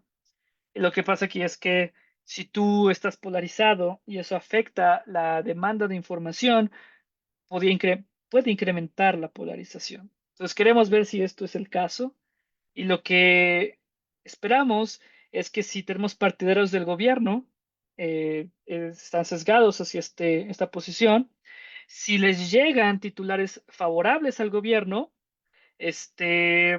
los van a creer, o sea, los van a tomar como reales y no los van a verificar. Eso es un problema porque también pueden recibir mucha información respecto del el gobierno haciendo cosas buenas que no son verdaderas. Pero también puede pasar lo mismo con los opositores. Los opositores les llega una noticia que es en contra del gobierno y puede que no la verifiquen, que crean que el gobierno está haciendo las cosas mal. Y también lo que pasa ahí es que pueden recibir muchas noticias falsas en contra del gobierno que no verifican porque son cosas que quieren creer. Queremos ver si esto podemos medirlo. No hemos visto los datos, pero estas son nuestras hipótesis. Y bueno, eso es lo que queremos ver. Tenemos estos tres tratamientos y queremos ver si la retroalimentación ayuda o puede incrementar la disposición a pagar y entonces promover la verificación. Eh, Esto es un poquito el mecanismo detrás. No es la verdad un mecanismo que se vea mucho en economía. De hecho, esta idea la tomé de cuando estaba estudiando psicometría hace muchos años respecto a qué determina la probabilidad de que tú tengas un ítem que es correcto. Le llaman a esta teoría de respuesta al ítem, IRT. Y lo que pasa aquí es que este modelo, de hecho, lo usan para Comipems y para otras cosas. Y te dice la probabilidad de que un ítem sea respondido de forma correcta depende de dos cosas. Uno, qué tan difícil es el ítem. Si el ítem es muy difícil, poca gente la va a tener correcta. Y dos, qué tan buena es la persona. Si la persona es muy hábil, pues es mayor la probabilidad de que responda el ítem correctamente. Y también esta idea, así como está, se puede migrar directamente a la tarea de distinguir lo que es verdad, bueno, que una noticia sea falsa o sea verdadera, porque ahora depende de dos cosas. Depende qué tan difícil es la tarea, o sea, qué tan difícil es distinguir cuando algo es falso de lo que no lo es, como en el caso este, de el aeropuerto en Suecia. Es otro país, no sabemos quizá mucho y puede que sea verdad o no lo sea. Entonces la noticia es difícil de clasificar, pero también depende de la capacidad de la persona. Puede que la persona está muy informada respecto a lo que pasa en el mundo, lo que pasa con esta pandemia, y entonces la probabilidad de que responda esta pregunta correctamente, pues también cambia. Y podemos ver aquí es simplemente, el modelo es una logística nada más, y tenemos estos dos parámetros. Teta, que es qué tan bueno eres, y beta, que es qué tan difícil es distinguir esta noticia específicamente. Am, Esperamos que esta retroalimentación afecte de forma diferente. Cuando les decimos la retroalimentación del grupo, como solamente el 50% de la gente tuvo correcta la clasificación de que se desinfectó el aeropuerto en Suecia, entonces van a decir, no, pues este tipo de preguntas son muy difíciles, entonces quizá debería de verificar más o el valor de verificar es mayor. Cuando les damos la retroalimentación en términos de cómo les fue a ellos individualmente, entonces es respecto a su propia habilidad. El efecto sigue siendo el mismo. Si yo creo que soy más o menos hábil, yo debería ver cómo mi disposición a pagar cambia, porque la probabilidad de que yo tenga esta noticia clasificada como correcta o incorrecta cambia. Pero, de nuevo, por estas investigaciones en economía conductual y am, las creencias motivadas, la gente usualmente no actualiza muy bien respecto a ellos mismos por esas cuestiones de que no quieren afectar su propio ego. No queremos afectar nuestro propio ego, la verdad es que todos somos así a cierto punto y pero cuando se les da retroalimentación sobre la tarea, puede que aprendan más y sea una forma más efectiva de motivar a la gente a verificar. En vez de darles retroalimentación puntual, darles solamente retroalimentación que les diga, ¿sabes qué? Es difícil y realmente lo es distinguir las noticias que son verdaderas las que no lo son. Digo, la verdad es que no todos son periodistas o están al tanto de lo que pasa en la política o en términos sanitarios a nivel mundial y no podemos ser expertos en todo. Y yo esperaría, digamos, mi sueño, que este tipo de cosas ayude a crear intervenciones que hagan que la gente esté más dispuesta a verificar. Ujú. Me parece que está muy bien que haya estas iniciativas de parte de Meta, o de X incluso, donde tratan de controlar que se esparce información falsa o no, pero no creo que sea la panacea. La desinformación se puede ver básicamente como un problema de ciberseguridad.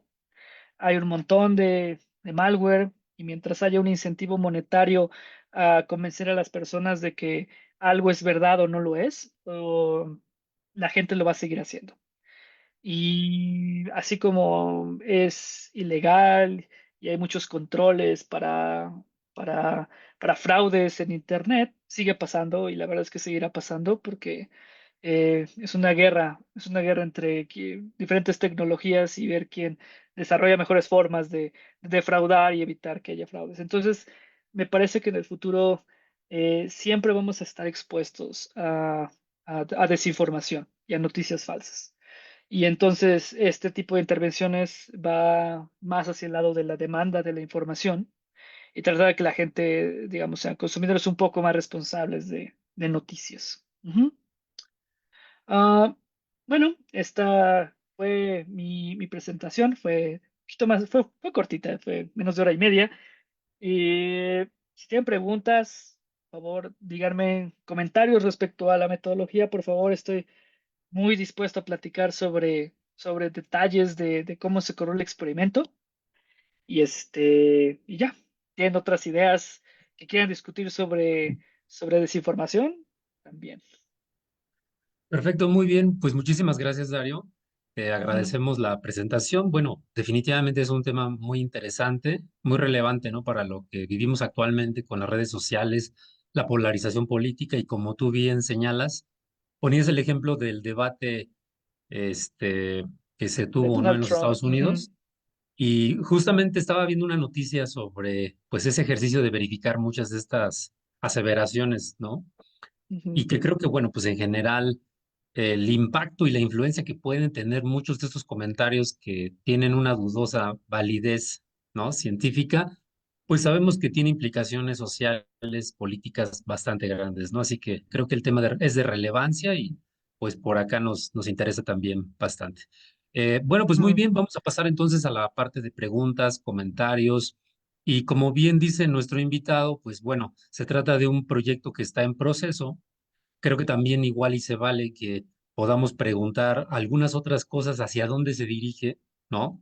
Yo Ujú, ujú, claro. particularmente ahorita tengo algunas preguntas, pero bueno, antes de darme la palabra yo solo, me encantaría primero darles la palabra a los asistentes, para que se animen a que hagamos en esta segunda parte, pues una retroalimentación, una discusión sobre dudas, preguntas y cuestiones que van en torno a la presentación que nos hizo Dario.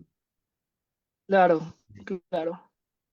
Hay una, hay un comentario en el chat. Ana, Bueno, mientras se levantan las manitas, ¿qué te parece si ujú, lo leemos y sí, si nos puedes dar tu punto de vista? claro. Dice Raimundo, con los avances en la inteligencia artificial se podría volver más complicado verificar qué noticias son falsas o se podría volver más fácil descartar las noticias falsas. Es la pregunta, perdón. Ujú. Dice, es más, se puede Eh, volver más complicado o más sencillo identificar, ujú. verificar o descartar noticias falsas. ¿Cuál sería tu opinión ahí, Dario? Mi opinión es que quién sabe. La verdad es que es una pregunta que sí me llegó cuando estaba discutiendo sobre esto. Me parece que, como lo estaba diciendo antes, es como, eso es básicamente casi casi como una guerra en el que hay herramientas que se vuelven mejores para distinguir lo que es falso de lo que no, pero también se crean herramientas que son mejores para crear noticias que parecen verdaderas, pero no lo son.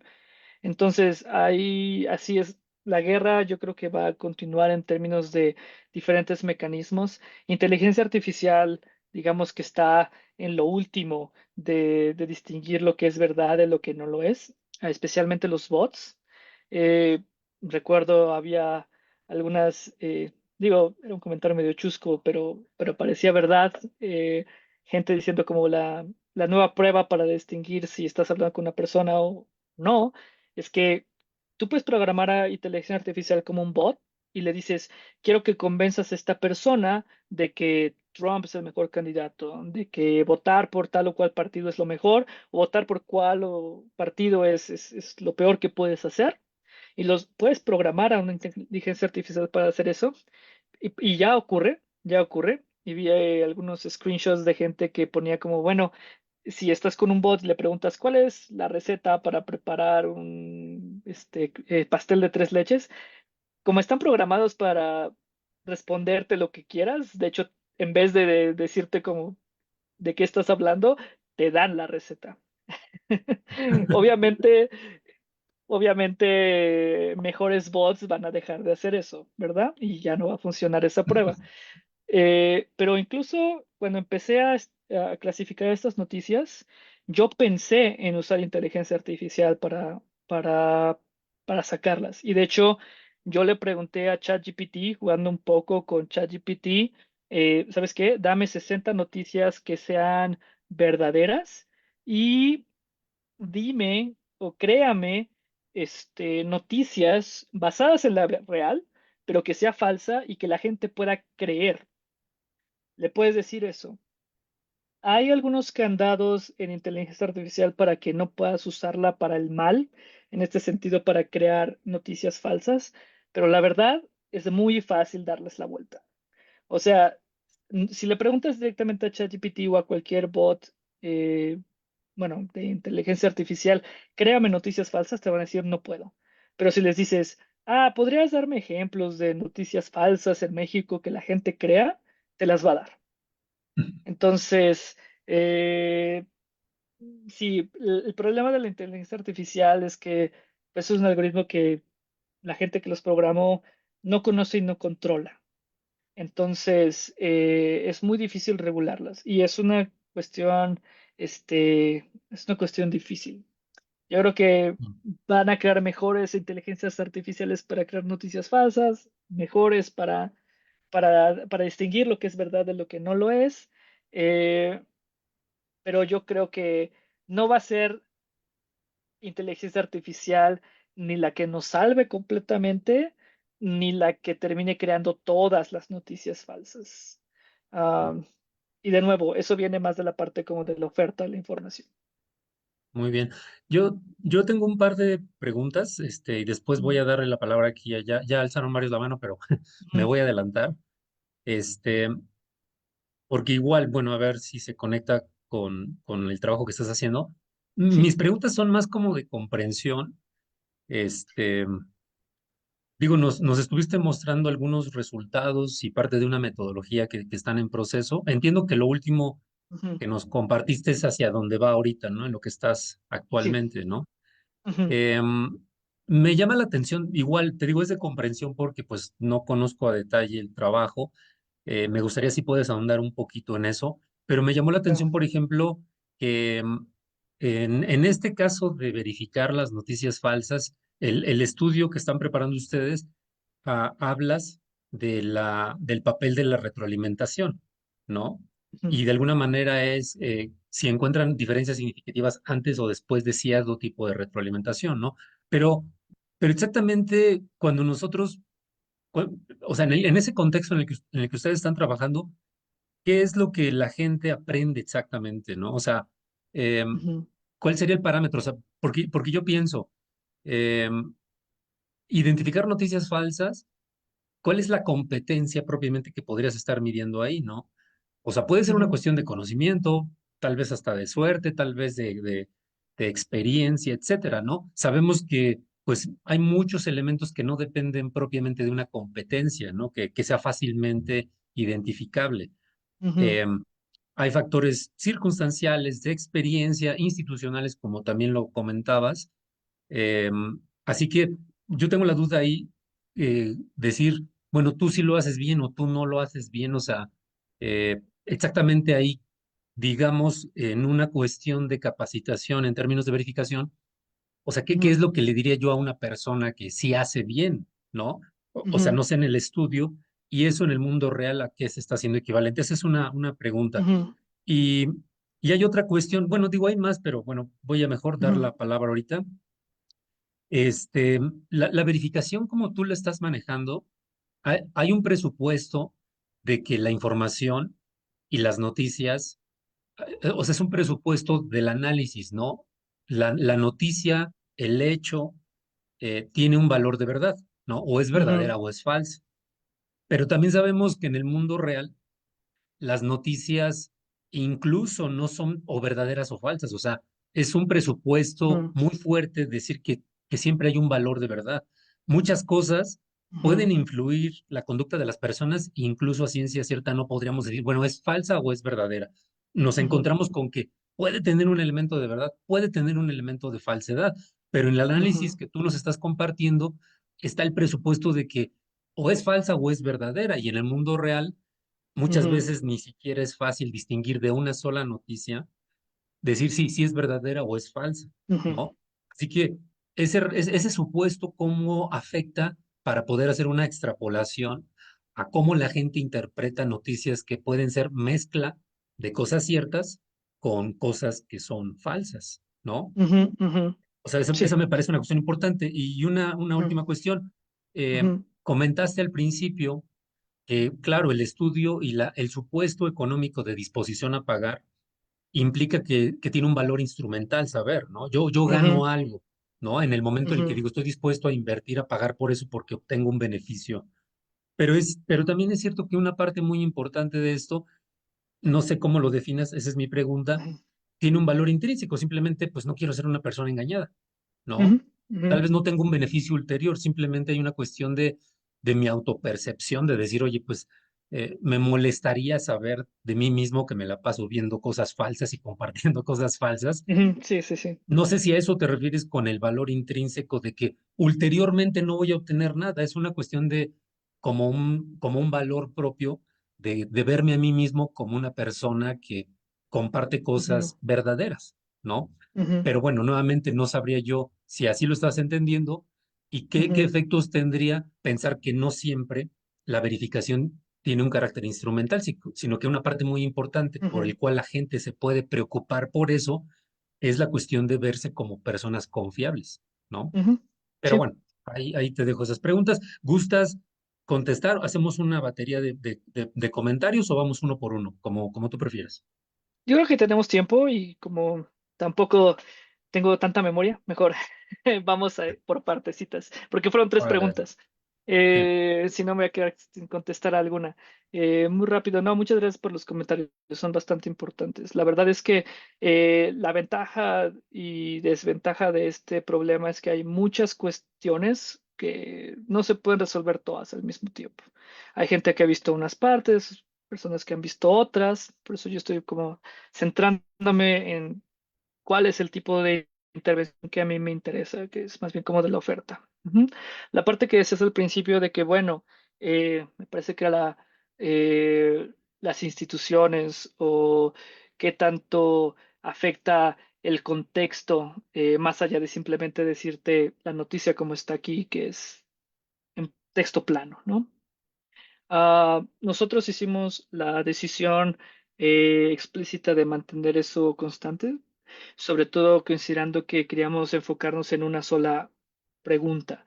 Eh, Se puede hacer cosas como modificar cómo se presenta, el contexto en el que se presenta y ver cómo eso afecta la disposición a pagar que tienen las personas. Por ejemplo, una muy fácil es cómo afecta eso cuando estás en un ambiente en el que la mayoría de las noticias son falsas o la mayoría de las noticias son verdaderas. ¿Mm? Teníamos una metodología al principio que medía eso, pero era meterle otros 8 grupos cruzados con la metodología que teníamos por acá. Entonces, yo no estoy diciendo que lo que hicimos sea como lo último que se debe hacer, pero digamos que lo hicimos para controlar esa parte, de que nos enfocamos solamente en esta parte. Y sí, uno de nuestros principales supuestos es que la verificación es perfecta. Y eso es una cosa institucional. Cuando tú estás en el mundo real, llegando un poquito a la segunda pregunta de, bueno, en el mundo real, no sabes si algo es completamente verdad, completamente mentira, quién te lo dice, cuándo te lo dice importa. Sí, efectivamente, en el mundo real son variables muy ricas y obviamente afectan la disposición a pagar. De nuevo, nosotros nos abstraemos un poco de esa parte y nos enfocamos, tratamos de tener el diseño lo más limpio posible, pero no estamos diciendo que las otras variables no afecten. Sí afectan, pero no nos daba para tener todos los grupos, porque también podríamos haber cambiado la probabilidad, por ejemplo, de que la noticia fuera falsa o reportada como falsa por quien te la decía, ¿no? Por ejemplo, Animal Político, El Sabueso, no son 100% confiables. Puede ser que se equivoquen, puede ser que con todo y su comité que tiene y todo, se equivoquen y digan que algo era falso o sesgado cuando realmente no lo era. Y eso implica que la señal no es perfecta. En el mundo real ninguna señal es perfecta. Nosotros nos abstraímos un poco de eso, pero también se puede variar eso. Se puede variar qué tan veraz es la señal que estás obteniendo. Hay estudios respecto de eso también. Ah, no era lo que estábamos interesados en explorar mucho, pero también importa mucho. La parte de que las noticias pueden ser verdaderas, falsas u otra cosa, también fue una decisión que nosotros tomamos y cuando yo estaba decidiendo por las noticias, escogí noticias que fueran verificables fácilmente como verdaderas o falsas. Obviamente puede ser que bueno, si en Suecia se está desinfectando el aeropuerto porque hubo brotes de la viruela, puede ser, es verdadera o es falsa, ¿no? No hay mucho margen de maniobra ahí, pero hay muchas noticias y la mayoría, la verdad, lo son, que son de opinión. Tú dices una cosa, pero no es que sea verdad o que sea mentira, es lo que tú crees. Y en ese sentido no le puedes dar un valor de verdad. ¿Eh? Eso pasa mucho. Y eso y también uso de información que es sacado de contexto o usado de una forma que no es apropiada, es bastante común. Eh, Muchos lugares que hacen verificación lo incluyen en sus verificaciones, pero no les dan la etiqueta de verdad o falso. Les ponen etiquetas como de sacado de contexto,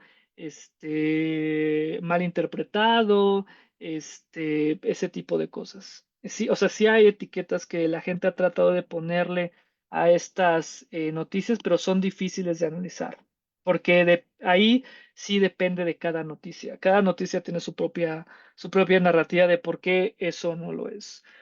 Ejemplos, no los incluí, bueno, incluí una noticia, pero, por ejemplo, cuando el presidente estaba diciendo cosas como en México la tasa de homicidios se había disminuido, tuvo este altercado con Jorge Ramos, pero porque Jorge Ramos decía, pero en ese sexenio la cantidad de homicidios ha aumentado.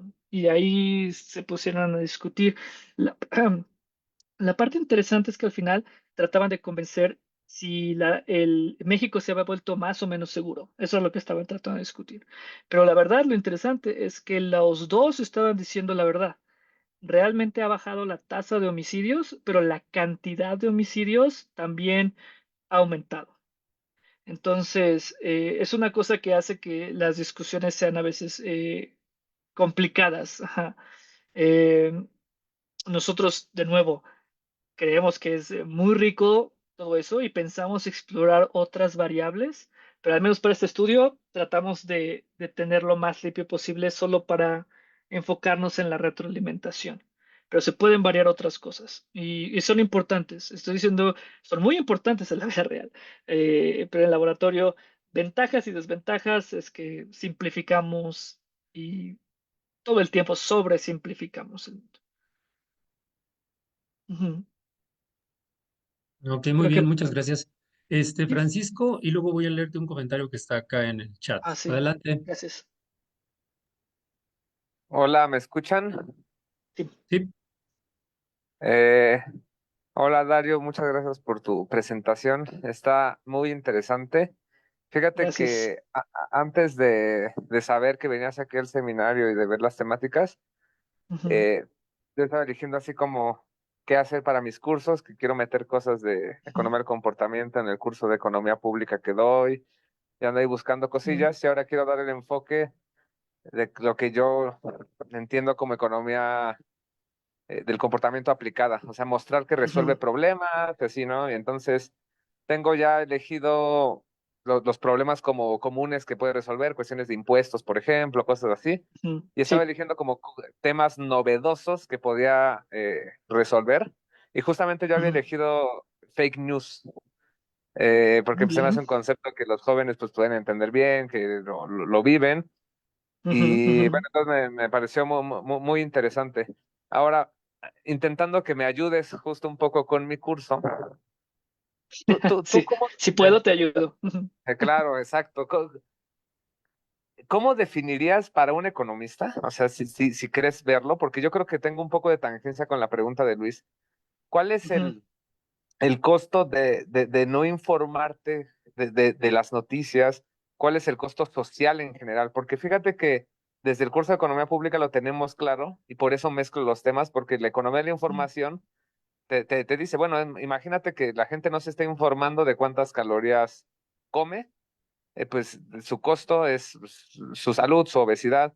El costo social sí. es un sistema de salud más saturado, etcétera. Ujú, Pero fíjate que la noticia es algo como un rango bien amplio de información muy grande que ujú, quizá no alcanzo yo a notar, pues cuál es el costo mío de no informarme y cuál sería el costo social de no informarme. Porque ujú, fíjate, yo veo lo contrario, ¿no? O sea, veo los beneficios de desinformar. Eso sí, más o menos lo tenemos claro.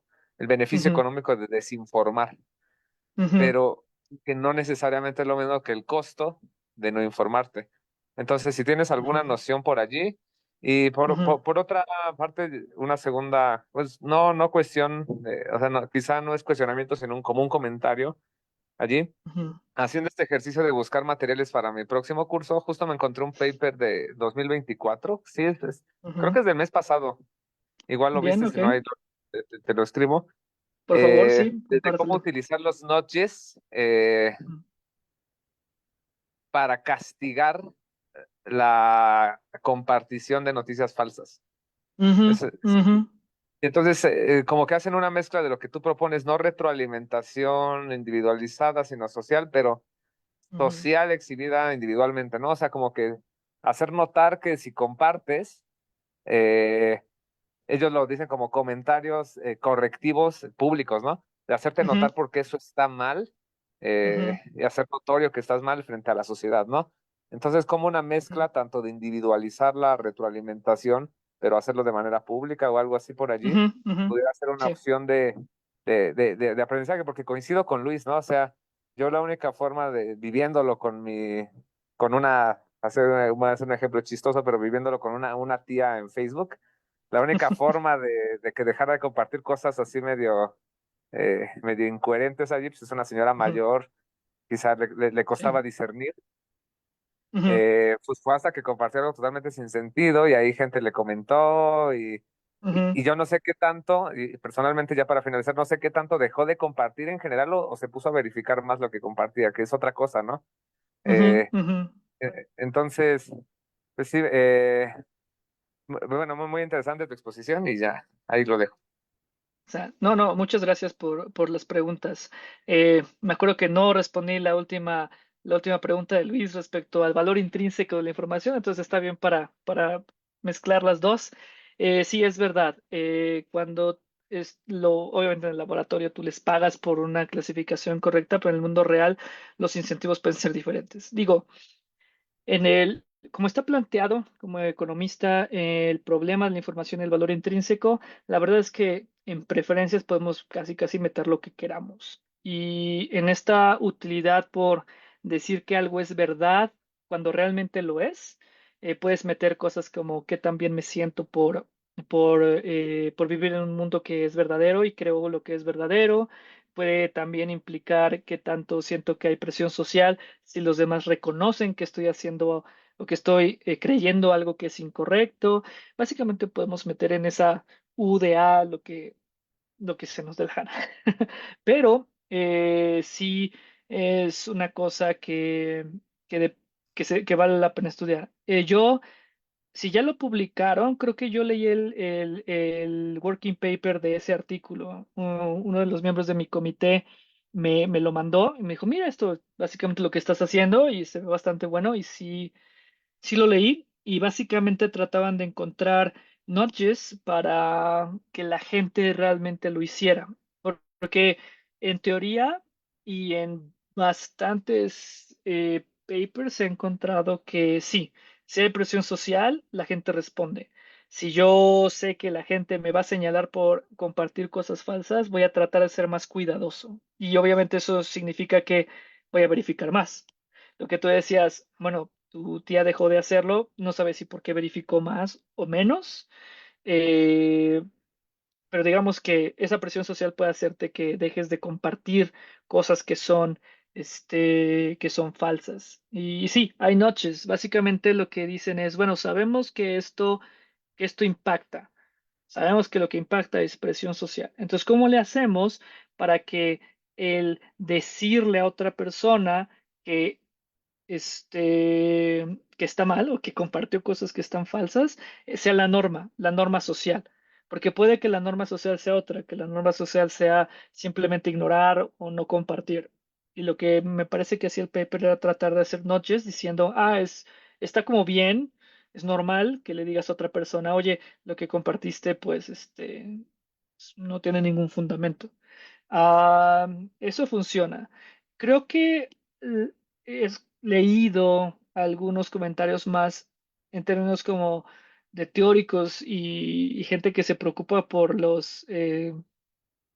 como los fenómenos contraproducentes, que dicen, bueno, es que si tú le dices a una persona que está compartiendo noticias falsas que comparte noticias falsas, puede que deje de compartir noticias falsas ahí. Entonces, es un fenómeno interesante, por ejemplo, al menos en Estados Unidos, casi toda la gente que está como muy de derecha, todos migraron hacia X de Elon Musk. Y mucha gente que era de izquierda y que estaba en X, dejó de estar en X, así desapareció completamente. Creo que, por ejemplo, y otras instituciones. Creo que hay varios periódicos que ya no publican nada en X. Creo que el Banco Mundial también ya eliminó su cuenta de X. Entonces empiezas a tener como sesgados. A mí me gustaría creer que la presión social ayuda a que la gente verifique más, pero sin datos sobre alternativas es difícil saber cuál sería el efecto. Esa es una pregunta muy interesante, porque yo creo que muchas personas cuando tienen presión social en un lugar, lo que pasa es que solo migran a otro donde sean más tolerantes con sus ideas. O sea, puede que tu tía ya no comente en el grupo que está toda la familia, pero quizá tiene un grupo de solo sus amigas donde comparten ese tipo de noticias. Y eso puede pasar. No hay estudios sobre eso. Es una cosa que la gente teme y que hay como evidencia de que ciertas plataformas se están como sesgando políticamente, pero no hay muchos estudios sobre eso. Pero sí, la verdad es que es una pregunta abierta. El problema de las redes sociales también es estas burbujas de información. Yo solo hablo con los que creen lo mismo que yo. Y los algoritmos no están haciendo las cosas más sencillas. Eh, en- bueno, espero que eso es una cosa medio pesimista de mi parte, quizá de, bueno, la verdad es que muchas de las intervenciones que hay veces que funcionan a veces de hecho tienen el efecto contrario. Ah, sí, es una pregunta, hay un montón de preguntas abiertas, la verdad. Lo que decías de la clase de políticas públicas y de cómo economía conductual puede ayudar, sí, me parece que está muy bien. Me parece que hay muchas cosas que están ahí. Creo que la mayoría en políticas públicas lo que usan es Descuento temporal, es la variable clásica. En noticias es un poco diferente porque ah, lo que pasa con las noticias es que tú la quieres inmediato. O sea, puede que en horas una noticia deje de ser relevante. O sea, lo que quieren la gente es información eh, veraz y oportuna, entonces lo quieren ya. Y eso hace que sea una cosa, un, un, un bien un poco difícil de medir, eh, de cuál es su verdadero valor. Y sí es cierto, yo lo puse aquí en términos como de valor extrínseco o el valor instrumental de verificar. Obviamente en el experimento les pago por una clasificación correcta. Un poquito en el mundo real, en el modelo, pues es esta UDA, una U sub A, que es cualquier cosa. Y no me pongo a ver qué es lo que determina esa UDA.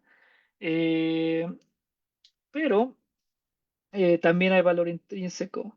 Y hay muchas personas que dicen, bueno, la gente quiere informarse por otras razones que no tienen nada que ver con que compartan, con que tomen una decisión, sino solo quieren estar informadas. Y digo, en términos políticos, y eso ya es un comentario que le he escuchado a muchos comunicólogos, es que las noticias se están volviendo casi programas de entretenimiento. Y en muchos casos lo son, dependiendo del programa. Y entonces la gente ve noticias para entretenerse, básicamente. Y entonces, si ese es el caso, si tú tienes gente que está viendo noticias para entretenerse y no para informarse, el modelo sí sería otro, tendría que ser otro.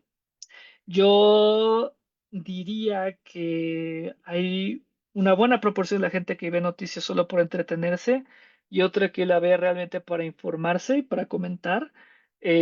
Las proporciones son difíciles de calcular y no hay muchos estudios. Creo que el New York Times sacó un estudio en 2010, una cosa así, donde sacaban clasificaciones de gente dependiendo su perfil. Yo comparto porque eso me ayuda a mi perfil profesional, yo comparto porque quiero ayudar a otros y creo que esa información puede ser de ayuda para otros, yo comparto porque quiero estar informado y es mi deber como ciudadano informarme e informar a otros. Y hay gente que solo está compartiendo cosas porque son entretenidas.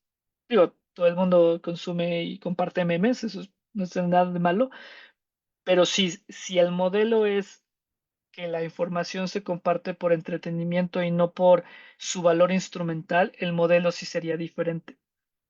Eh, y sí, eso es una pregunta muy interesante para un curso de economía conductual. ¿Qué modelo, porque eso es lo importante, qué modelo conductual es el que mejor describe lo que pasa en la realidad? El modelo que presenté aquí, pues es un modelo todavía muy cercano a la parte, digamos, de economía tradicional. La parte conductual está en términos de las creencias motivadas, pero lo que pasa con economía conductual es que la capacidad que se tiene para crear modelos es casi infinita. Y ahí sí es un trabajo de ver cuál es el modelo que mejor se ajusta. Pero es una cosa interesante. Si se problematiza bien y dice, ¿sabes qué? La gente no comparte noticias porque tenga un valor instrumental, comparte noticias por entretenimiento o por otras cosas. Eso es una crítica válida, pero entonces hay que ver, bueno, si es cierto, ¿cuál es el mejor modelo? ¿Qué modelo podemos pensar que mejor describe la conducta de compartir y consumir noticias en el mundo real? Sí. Gracias por tu comentario, por tus preguntas. Creo que había otra pregunta, no me Sí, acuerdo. Ujú, igual ya nada más para terminar, estamos en tiempo. De Axel ujú. estaba pendiente, Sí, te la leo. Dice, sí. pregunta Axel, ¿en promedio qué tanto estaban dispuestos a pagar las personas cuando no se trataba de noticias políticas, dado que las personas podrían ser menos renuentes al cambio de opinión? Ujú, ujú. Esos datos todavía son medio preliminares. O sea, no me atrevería a decir si es mayor o menor, pero parece que la gente estaba dispuesta a pagar más por noticias políticas. Ujú, en el absoluto. Al menos con un piloto que corrimos. No Ok. están, no están, sí, no están en nuestras hipótesis de por qué. Un poquito hablando con los participantes, porque esto se hizo en un laboratorio, digamos, en un salón de cómputo esto se hizo en la Facultad de Psicología y en UPIXA. Eh, Nos decían que sentían que era más importante estar informados de las noticias políticas y por eso estaban dispuestos a pagar más. Eh, es un dato muy anecdótico, pero con los datos que vemos, al menos te digo del piloto, sí estaban más dispuestos a pagar por noticias políticas. Ok, muy bien. Ujú. Este, pues bueno, esperemos que cuando tengan los resultados y todo, si hay oportunidad de que te tengamos nuevamente por acá o nos puedas compartir también el artículo, pues sería un gustazo darle una revisada al trabajo de análisis final. Por favor, sí. Y les digo, hay un montón de preguntas que están todavía muy abiertas, entonces créanme, esto de desinformación da para mucho, está dando para Allí mucho. un área de oportunidad también para los que apenas están decidiendo Ujú. tema de investigación, ¿no? Exacto, exacto. Yo creo que es un muy buen tema. Perfecto. Pues bueno, con eso entonces cerramos. Pues Ujú. nuevamente, Dario, muchísimas gracias. Un gustazo tenerte por acá. Pues ahí estaremos en comunicación y bueno, pues mucho Sí. éxito con el trabajo de investigación y con tu próxima, titulación del Sí. doctorado. Muchas gracias. Ya estaremos por ahí en el mercado laboral este otoño. Órale, excelente. Muy bien. Bueno, pues te Sí. agradecemos mucho. Me comunicaré contigo para expedirte pasarte la constancia. Las Ujú. hacemos regularmente al final porque pues juntamos a las de todos los ponentes y para que sea un poquito más rápido, ¿no? En caso de que la necesitaras, pues con mucho gusto me Ujú. avisas y me encargo de eso. ¿Sale? Sí, no podemos esperar, no se preocupen. Muchas gracias por organizar este seminario, me parece muy, muy interesante. Último comentario, cuando yo empecé a hacer economía conductual en el CIDE, la verdad es que no había mucha gente haciéndolo. Estoy feliz de que ya haya mucha más gente interesada y haciendo investigación en esto. Gracias. Órale, perfecto, muy bien. Pues cuídate, estamos en Sí. comunicación. Y bueno, pues también con eso cerramos.